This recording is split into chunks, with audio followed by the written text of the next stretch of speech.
Hello.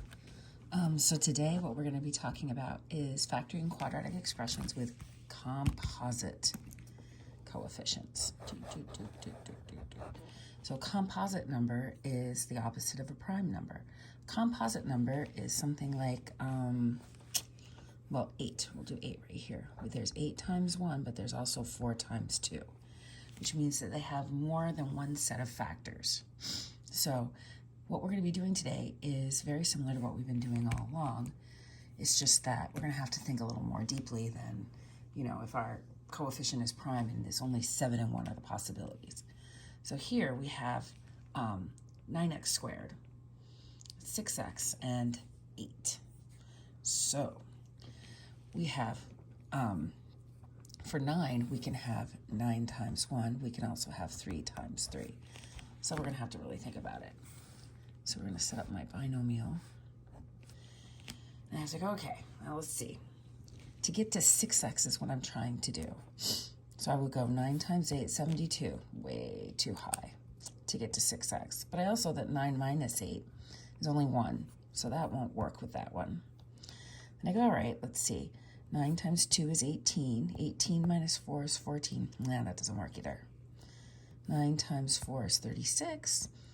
36 minus 2, that doesn't work. So it's not 9 times 1, which I now know it has to be 3x and 3x.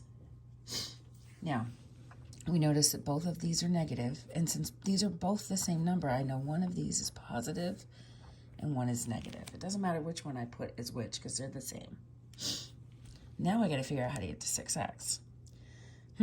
So let's see. 3 times 8 is 24. That doesn't work.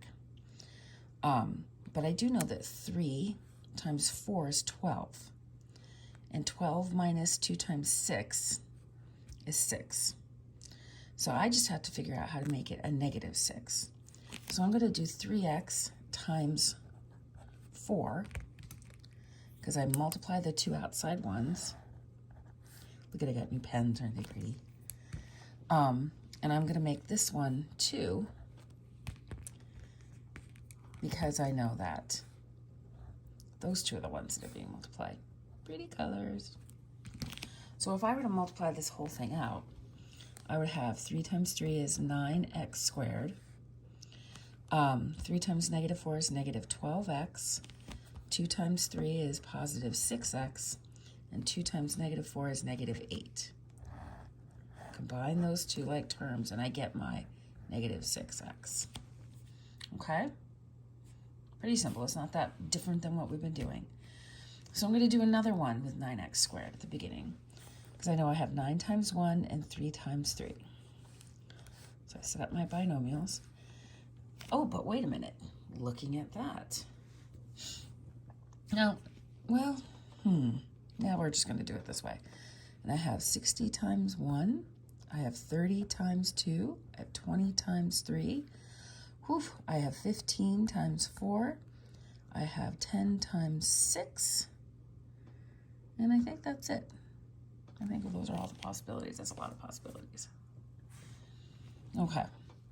So I have 9 this time, which I could use 9 times 1 or 3 times 3. Now, for me, I look at this and I know that this is negative and this is positive, so these are both negative.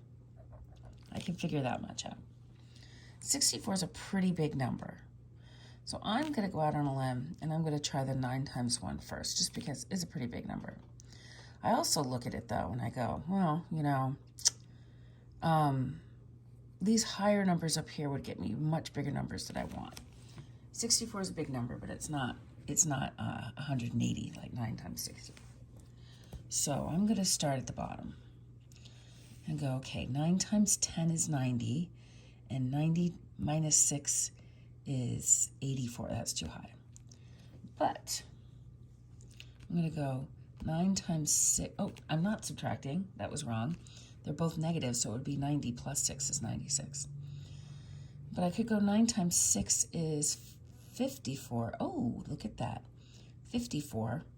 And 54 plus 10 is 64. So I'm going to do that. 9x, x, 9 times 6 is 54, minus 10 is 64. So again, we're multiplying these two together.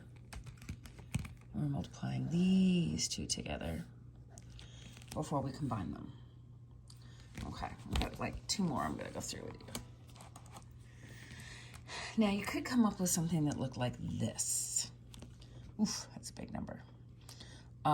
This number, I would factor out something. Well, you know what? This is getting to be a long video. I'm going to stop this and then do another little one.